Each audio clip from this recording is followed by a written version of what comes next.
Major John Douglas, 5 juin 2019. Nous avons passé l'intégralité du dernier mois à faire des expéditions en dehors de la base. Pour être franc, de toute façon, je préfère 100 fois plus intervenir dehors plutôt que rester confiné dans ces petits locaux. Nous avons été envoyés en renfort pour l'exploration des nouvelles galeries de SCP-300-FR. Ce SCP de classe Euclide, avec un niveau de menace relativement faible, est actuellement localisé au Mexique. Je ne peux pas rajouter quelle région, car si un jour ce carnet est trouvé, pas la peine d'aggraver mon cas. SCP-300-FR est une galerie souterraine mesurant plusieurs dizaines de kilomètres, plusieurs centaines de kilomètres. Officiellement, tout n'a pas été répertorié. Nous découvrons des nouvelles cavernes tous les jours. Moi et mon équipe avons eu la chance d'en faire partie et de découvrir plusieurs autres cavernes.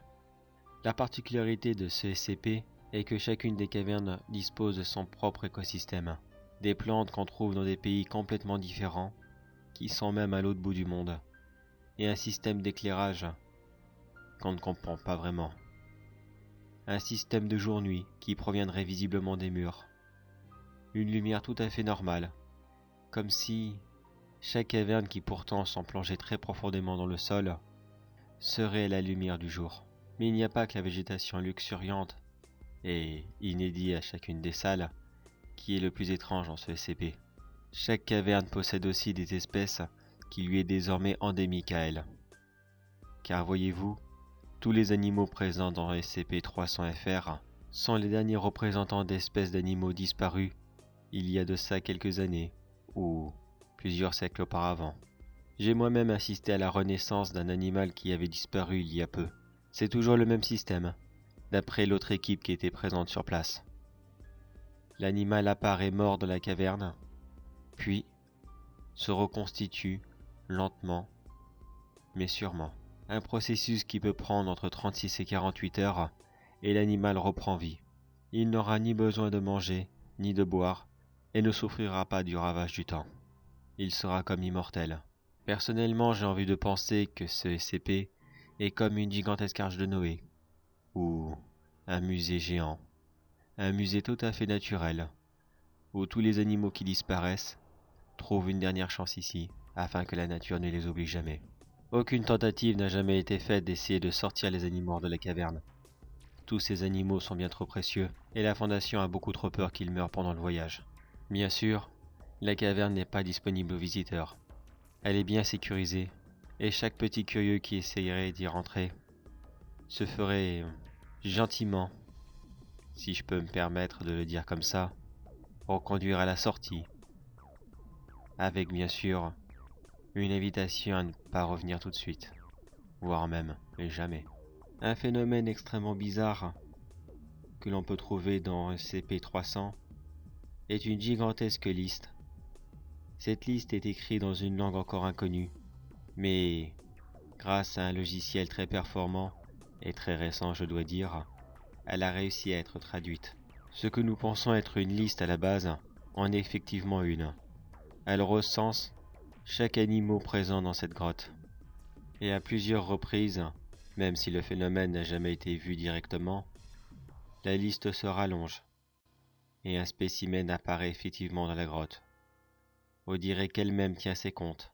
Elle veut savoir exactement combien d'habitants elle a, ou combien d'animaux ont été sauvés du carnage et de la folie des hommes.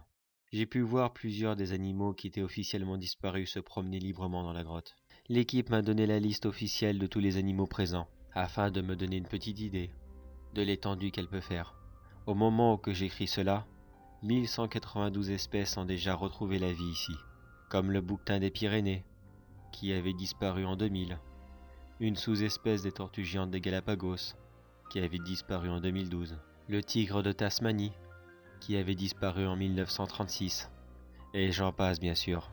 Je n'écrirai pas toute la liste ici. Je n'ai pas besoin de faire un copier-coller, et puis de toute façon je ne m'en souviens quasiment plus.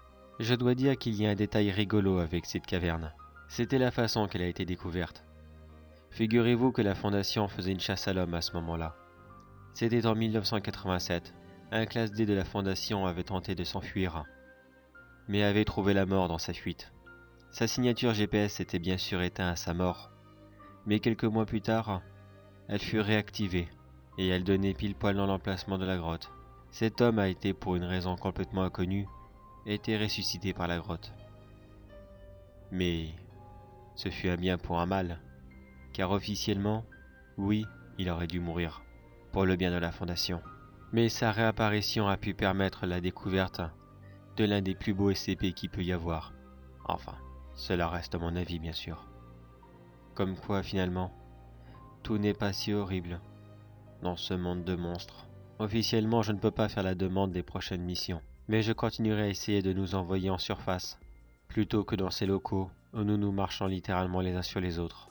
Je dois être claustrophobe, allez savoir. Rester ici me perturbe des plus hauts points.